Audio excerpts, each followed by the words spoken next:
आपने मुझे कभी कुछ दिया है, लेकिन कम से कम आज तो दे देते। आज तो करवा चौथ है, सभी अपनी अपनी बीवियों को उपहार देते हैं। बस करो पूजा, तुम्हारा तो अब रोज़ रोज़ का हो गया है। हर दिन एक नई फरमाइश। अब मैं और तुम्हारी अनमानी फरमाइशों को पूरा नहीं कर सकता हूँ। नमस्कार यात्रियों, स्वागत है आपका अपने चैनल कथा कहानी एक्सप्रेस पे। आप सभी का बहुत बहुत धन्यवाद मेरी सारी कहानी को इतना सारा प्यार देने के लिए, और उनका भी धन्यवाद जो इस कहानी के सफ़र का एक हिस्सा बने हैं। और आप भी इस कहानी के सफ़र का एक हिस्सा बन सकते हैं चैनल को सब्सक्राइब करके। तो चलिए शुरू करते हैं आज की कहानी का ये सफ़र। आज की कहानी दो साधारण औरतों की है, जो कहने को तो देवरानी जेठानी है, लेकिन आपस में एक दूसरे से कंपटीशन की भावना रखती हैं। और दोस्तों, जहाँ रिश्तों में कंपटीशन आया, वहाँ रिश्ते कहाँ रह जाते हैं। तो कुछ ऐसा ही कंपटीशन इन दोनों देवरानी जेठानी पूजा और ऋचा में भी था। पूजा शर्मा खानदान की बड़ी बहू है। शर्मा खानदान मध्य प्रदेश के एक छोटे से ज़िले में बहुत प्रतिष्ठित खानदान है, क्योंकि शर्मा जी अपने ज़िले के एक जाने माने वकील जो हैं, और लता जी उनकी धर्मपत्नी भी बहुत संपन्न परिवार की सुलझी हुई औरत है। तभी उन्होंने अपने बड़े बेटे की शादी पूजा से करवा दी थी, क्योंकि पूजा में भी उनको लता जी की झलक दिख रही होती है। और कुछ सालों तक अरुण और पूजा में सब कुछ अच्छा भी चलता है, क्योंकि पूजा एक बहुत छोटे परिवार से आई हुई होती है, जहाँ पर उसको पैसों की अहमियत, रिश्तों की अहमियत, सारी चीज़ों का पता था। क्योंकि उसकी माँ एक बहुत ही अच्छी औरत थी, जो अपने परिवार के खर्चों को बहुत ही अच्छे ढंग से, बहुत ही संचालित तरीके से वह अपने परिवार को चलाती थी, जिससे महीने के अंत में वह एक अच्छे से घर की एक साफ सुथरी कमाई में ही अपना सारा खर्च निकाल लिया करती थी, और कुछ पैसे संचय करके भी रखती थी, जो वक्त ज़रूरत के कामों में काम आ सके। इसी कारण पूजा को भी इस चीज़ की अहमियत थी कि किस तरीके से पैसों का सदुपयोग करना चाहिए। तभी वह अरुण के साथ बहुत अच्छी तरीके से रम गई थी, क्योंकि अरुण यूँ तो कहने को बहुत अच्छा काम करता था और बहुत अच्छा कमा भी लेता था, लेकिन वह एक बहुत ही मितव्ययी इंसान था। मितव्ययी मतलब बहुत कम खर्च करने का शौक रखने वाला व्यक्ति। वहीं इसका उल्टा वरुण, शर्मा जी का छोटा बेटा और अरुण का छोटा भाई, बहुत सा खर्च। उसका मानना होता है कि पैसे इंसान क्यों ही कमाता है, खर्च करने के लिए ही ना। तो करो खर्च, खाओ पियो, ऐश करो, जीवन के मजे लो। ये पैसे जोड़ जोड़ के क्या फ़ायदा। बचपन से ही वरुण बहुत ही शौकीन इंसान था, और उसके शौक को पूरा करने के लिए वह आए दिन किसी न किसी झूठ का सहारा लेकर अपने पिता और अपने भैया से पैसे निकलवा ही लिया करता था, जिससे वरुण का व्यक्तित्व ही चालाकी से भरा हुआ हो गया था। वरुण की पत्नी ऋचा और वरुण की लव मैरिज हुई थी। वरुण शादी से पहले ऋचा को हमेशा ऊंचे ऊंचे सपने दिखाता था, और अपने पिता और भैया के पैसे पर ऋचा को खूब घुमाता फिराता था। लेकिन एक दिन वरुण को अरुण ने देख लिया। अरुण को पता चल गया कि वरुण किसी लड़की को घुमाता रहता है, तो उसने अपने पिताजी को सारी बातें बतला दी। अब उनके पिताजी तो बहुत सुलझे स्वभाव के व्यक्ति थे, इस वजह से उन्होंने इस बात पर कोई प्रतिक्रिया तो नहीं दी, लेकिन वरुण को बुला के उससे बोला कि बेटा, अगर कोई पसंद होता है तो उससे शादी करनी चाहिए। तो क्या तुम उस लड़की से शादी करना चाहते हो? वरुण पहले कुछ क्षण तो सकपका सा गया। यह तो एक बहुत बड़ी जिम्मेदारी होती है, और वह कमाता भी नहीं है, तो शादी कैसे कर ले। उसने अपने दिमाग में सोचा, लेकिन उसके पिताजी वकील थे, तो उनको उसके हाव भाव से पता चल गया कि वह क्या सोच रहा है। तो उससे उन्होंने कहा कि शादी कर तो लोगे, लेकिन एक व्यक्ति की जिम्मेदारी बहुत ही बड़ी चीज़ होती है, उसको निभाओगे कैसे। इसलिए उन्होंने वरुण को अपने साथ वकालत ज्वाइन करने को कहा। वरुण ने भी ना आगे देखा ना पीछे, डायरेक्ट वकालत ही ज्वाइन कर ली, क्योंकि वरुण को LLB पहले से ही उनके पिता ने करवा रखी थी।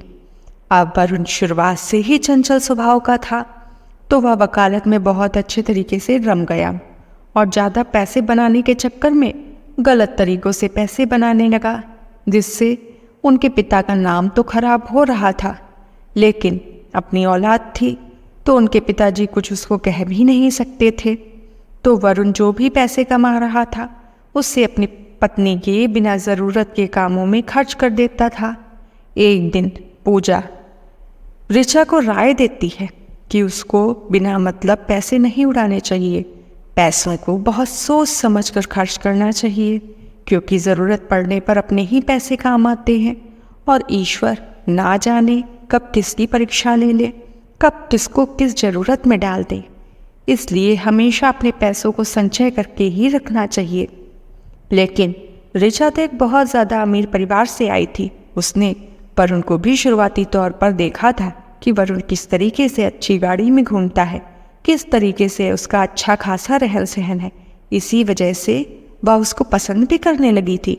तो ऋचा के दिमाग में तो हमेशा से यही था कि वरुण बहुत ही ज़्यादा अमीर परिवार से बिलोंग करता है। इस पर प्रतिक्रिया देते हुए ऋचा ने कहा, भाभी आप इस चीज़ की चिंता ना करें, आपको पैसे बचाने की ज़रूरत पड़ सकती है, लेकिन मुझे नहीं, क्योंकि मेरा पति बहुत अच्छा कमाता है और दूसरी बात मेरे मायके वाले भी तो अमीर हैं।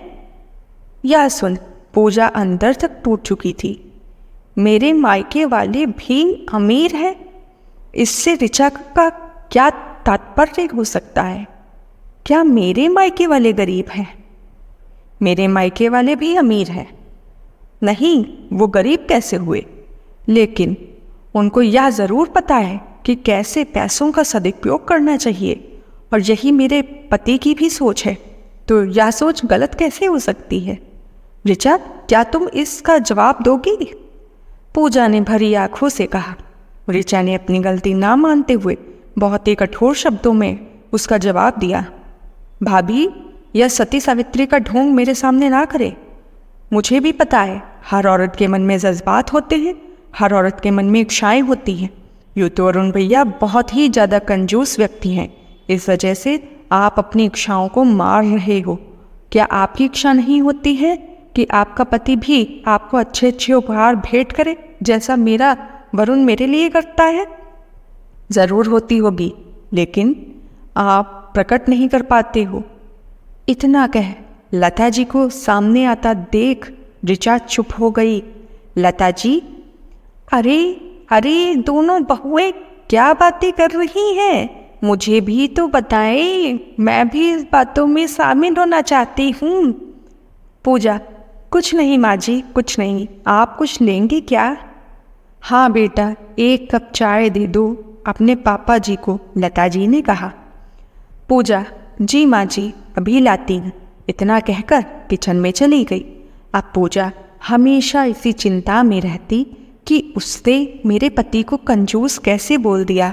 अरुण कंजूस तो बिल्कुल नहीं है, लेकिन यार यह भी तो सच है कि अरुण ने मुझे आज तक कोई तोहफा भी तो नहीं दिया है।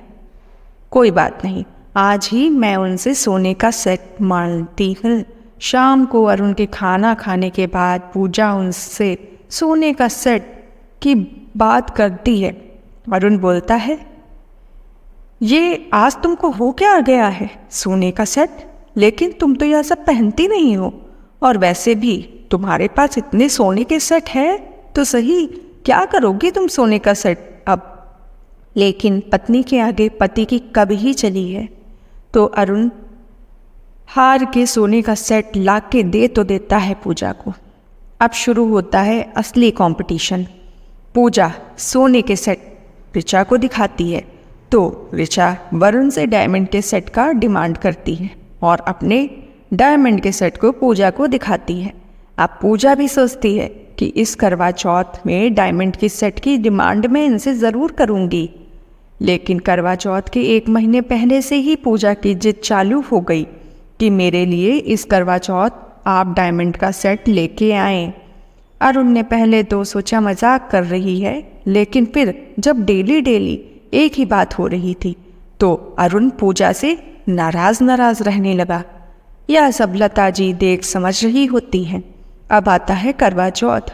ऋचा सुबह से ही अपने डायमंड नेकलेस पहन के घूम रही होती है घर में, और पूजा अरुण के पास जाती है डायमंड सेट लेने के लिए। तब अरुण का गुस्सा फूट जाता है कि किस तरह वह अपने व्यक्तित्व छोड़ के दूसरे के गलत व्यवहार को अपनाती चली जा रही है।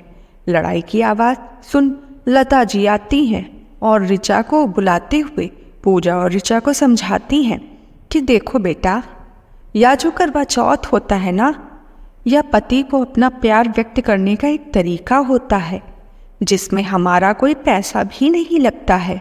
हम बस साल का एक दिन पति की लंबी उम्र की कामना के लिए व्रत करते हैं और पूजा करते हैं। तो पूजा और ऋचा, तुम लोग जिस कंपटीशन की भावना में अपने अपने पतियों को दिन रात पैसा कमाने के लिए मजबूर कर रही हो, जिससे तुम लोगों की अनमानी इच्छाएं और एक दूसरे के प्रति जो कंपटीशन की भावना है वह पूरी हो सके, यह पूरी तरीके से गलत है। क्या इस तरीके से तुम सोचती हो कि तुम्हारे पति के स्वास्थ्य पर असर नहीं पड़ेगा और उसकी आयु लंबी हो सकेगी? नहीं, ऐसा बिल्कुल नहीं है। ना तो सबसे अनमोल चीज़ होती है प्यार, और जो आपस में एक दूसरे के साथ प्यार से रहकर, उनसे ममता से रहकर ही संपूर्ण किया जा सकता है। यह प्रतिस्पर्धा आपस में जीवन भर चलती रहेगी। लोग एक दूसरे को हमेशा कंपटीशन की भावना से ही लेंगे तो यह प्यार खत्म हो जाएगा। इसलिए बेटा, दोनों लोग अपने अपने पतियों का ध्यान रखो और यह प्रतिस्पर्धा की भावना छोड़ो। घर में प्रतिस्पर्धा नहीं की जाती, आपस में प्रेम से रहो, अपने अपने पतियों का समर्थन करो। लता जी द्वारा कही गई यह सब बातें सुन दोनों बहुओं में कंपटीशन की भावना खत्म होती है, क्योंकि वह समझ चुकी थी कि करवा चौथ का व्रत किसी गिफ्ट के लिए नहीं होता है। उसमें तो आपका अपने पति के प्रति प्यार और समर्पण का भाव छुपा होता है, जिससे पति भी खुश होते हैं यह देखकर कि उसकी पत्नी उसके लिए कितना ज़्यादा समर्पित है। उसके बाद सभी ने बहुत ही प्यार से करवा चौथ का व्रत मनाया और अपना व्रत खोला। तो दोस्तों, आपको आज की कहानी कैसी लगी? आप सभी को करवा चौथ की हार्दिक शुभकामनाएं। उम्मीद करती हूँ कि आपको आज की कहानी अच्छी लगी होगी। अगर कहानी में कुछ भी आपको कमी लगी हो तो आप कमेंट सेक्शन के माध्यम से मुझे ज़रूर से ज़रूर बताएं कि कहानी में आपको कहाँ पर क्या चीज़ अच्छी लगी और क्या चीज़ नहीं अच्छी लगी। और इस वीडियो को लाइक करके मेरा हौसला आप लोग ज़रूर बढ़ाएं, जिससे मैं आने वाले समय में आपके लिए एक अच्छी कहानियाँ बना के ला सकूँगी। आप सभी को करवा चौथ की हार्दिक हार्दिक शुभकामनाएं। अगर आपको मेरा चैनल अच्छा लगता है तो आप इसको सब्सक्राइब ज़रूर कर दीजिएगा। तब तक के लिए धन्यवाद। मिलते हूँ आपसे एक नई कहानी के सफ़र पर अपनी अगली कहानी के साथ। तब तक के लिए धन्यवाद दोस्तों।